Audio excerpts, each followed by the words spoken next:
Malamang duduwain ko. Crush ko to, okay. Wala kang magagawa. Crush ko yung mukha niya. Sabi ko na to sa Boy Abunda interview ko. So, as in, dagdag pogi points. Wapo. Tumabasa na yung kilikili ko.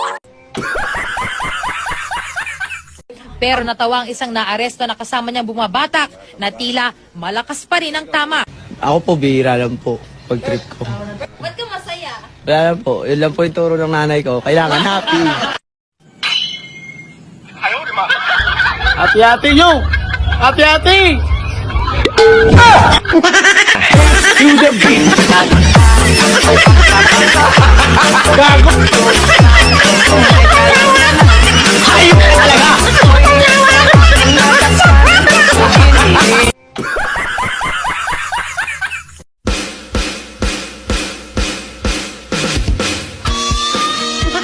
Putang ina.